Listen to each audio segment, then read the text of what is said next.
안녕하세요. 오일독 채널의 멍상공입니다. 오늘은 부가 영상 5번째 시간인데요. 이번 시간에 제가 부가 영상에서 다룰 내용은 천연 비누입니다. 지금까지 제 채널을 봐주신 분들이라면 천연에 대해 조금은 익숙해지셨을 텐데요. 이제는 제가 가장 권해드리고 싶은 반려견용 샴푸바를 만들 때가 된 것 같습니다. 그래서 샴푸바를 만들기 전에 천연 비누에 대해 간략하게 소개를 해드리려고 합니다. 제가 언젠가도 한번 말씀드렸지만 저는 제 채널을 보시는 분들이 그냥 단순히 제 것을 따라하기보다는 제 채널을 보시면서 스스로 레시피를 한번 작성해 보시는 것을 목표로 합니다.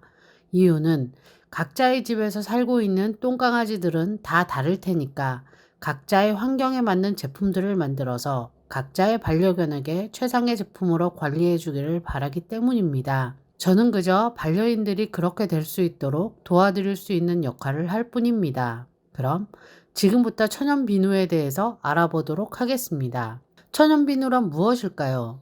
제가 생각한 천연 비누는 천연의 기본 베이스 오일과 천연 재료인 분말, 에센셜 오일 등을 혼합해서 만드는 비누를 말합니다. 천연 비누는 베이스 오일을 자연에서 얻어지는 식물성 또는 동물성 오일을 사용하여 피부에 자극이 적고 천연 글리세린까지 함유하고 있어 보습력 또한 뛰어납니다. 또한 비누 종류에 따라서는 만드는 사람의 피부 타입에 맞춰서 만들 수 있다는 장점이 있습니다. 제가 앞서 말씀드렸듯이 천연 비누는 천연에서 얻어지는 식물성과 동물성 오일이 주 재료라면 시중에서 판매하는 비누는 천연 오일, 광물성 오일, 가공된 지방산, 합성 계면 활성제, 인공 경화제, 합성 방부제, 금속 이온 봉쇄제 등이 원료로 들어갑니다. 그냥 나열해 보아도 천연 비누에 비해 조금 덜 건강함을 느낄 수 있습니다. 저는 아이들의 샴푸바는 물론이고 제가 사용하는 비누도 제가 직접 만들어서 사용합니다.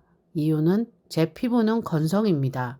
그 중에서도 악건성입니다. 예전에는 그것을 몰랐고 그저 시중에서 판매되고 있는 비누를 구매해서 사용을 했는데요. 비누로 세수를 하고 뽀도독하고 느껴지는 그 느낌이 좋았던 적도 있었습니다. 하지만 그래서인지 제 피부는 점점 더 건성화가 되어갔습니다. 그런데 시중에서 파는 비누는 비누를 만들면서 글리세린을 비누에서 제거하는 작업을 합니다. 이유는 글리세린이 비누에 포함되어 있으면 보습력은 좋아지지만 유통기한이 짧아지기 때문입니다. 하지만 천연 비누로 만든 비누는 그대로 글리세린이 비누에 남아있어 높은 보습력을 가질 수 있습니다. 그리고 비누를 만드는 원재료가 건강하니 천연 비누를 사용할 수 있으면 사용하는 것이 저는 좋다고 생각합니다. 그럼 천연 비누에는 어떤 종류들이 있는지 조금 더 자세하게 분류해 보도록 하겠습니다.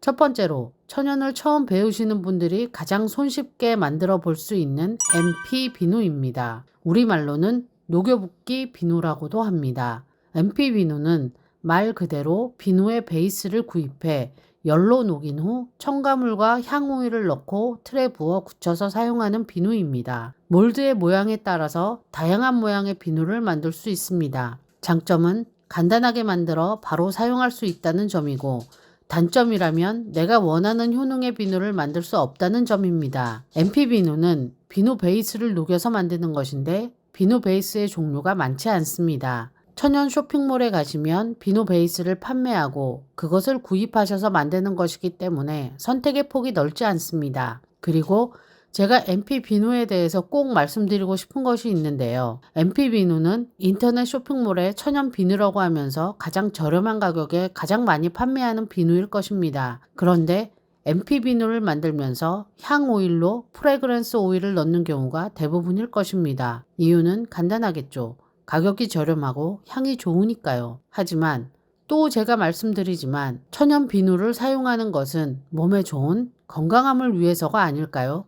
그런데 비누 베이스는 천연을 쓰면서 여기에 인공향을 넣어 심지어 그것을 피부에 바른다? 제발 그러지 마셨으면 좋겠습니다. 좋은 향은 다른 곳에서 찾으시고 비누는 직접 피부에 바르는 제품입니다. 물론 물로 씻어내는 것이긴 하지만 가능하시면 피부에는 건강한 에센셜 오일을 사용해 주시기를 부탁드립니다. 비누에 사용하는 에센셜 오일은 등급이 높지 않아도 됩니다. 제 에센셜 오일 등급편을 보시면 아시겠지만 별 5개나 6개 등급의 오일이 아니라 별 3개 정도의 오일을 사용하셔도 무방합니다. 그것은 가격적으로 그리 비싸지 않고 가능하시면 자신의 피부에 맞는 오일을 선택하셔서 만들어 주시기를 강력하게 권해드립니다. 혹시나 그래도 가격적으로 부담이 되시거나 아니면 정 마음에 드는 향이 없으시다면 차라리 향 오일을 넣지 말아주세요. 그것이 우리의 피부에는 훨씬 안전합니다. 물론 향 오일에 대한 이야기는 MP 비누뿐만이 아니라 앞으로 소개해드릴 HP 비누나 CP 비누에도 마찬가지로 적용해 주시는 것이 좋겠습니다. 다음으로 소개해드릴 천연 비누는 HP 비누입니다.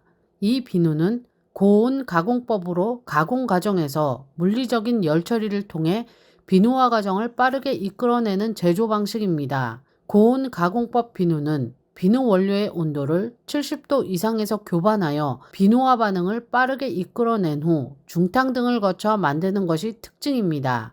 이 방식으로 만든 비누는 주로 샴푸, 바디 클렌저, 투명 비누, 주방 세제 등을 다양하게 만들 수 있습니다. 하지만 고온 가공법 비누는 오일 고유의 특성을 살려주기보다는 비누 생성에 중점을 두고 만드는 비누입니다. 고온 비누는 초보자가 만들기가 까다로운 비누입니다. 마지막으로 제가 정말 설명드리고 싶고 제가 만들어 사용하고 있는 CP 비누, 즉 저온 숙성 비누입니다. 저온 숙성 비누는 비누의 주 원료인 오일이 가지는 영양소와 오일 고유의 특성이 열에 의해서 변성되지 않고 비누에 긍정적으로 남아 피부에 좋은 영향을 줄 수 있도록 만드는 방식입니다. 그래서 저온 숙성 비누의 가장 큰 장점이 피부 타입에 맞게 레시피를 다양하게 구성하여 만들어서 사용할 수 있으며 천연 비누를 만드는 방법 중에 가장 많이 사용되어지는 비누 제조 방법입니다. 우리가 앞으로 만들어 볼 반려견들의 샴푸바는 이 방식으로 만들어 볼 것입니다.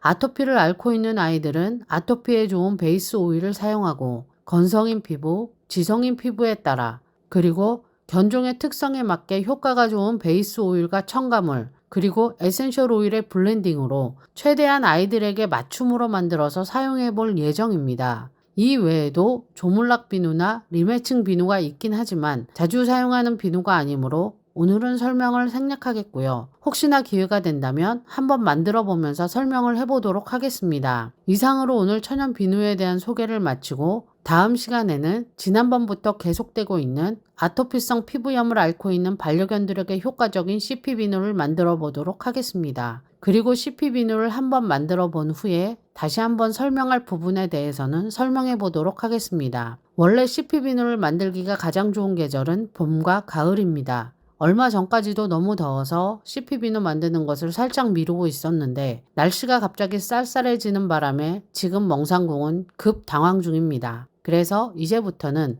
여러 가지 효능이 있는 CP 비누와 함께 겨울철 보습에 관련된 제품들도 하나씩 만들어 보도록 하겠습니다. 그럼 오늘은 이상입니다. 시청해 주셔서 감사합니다.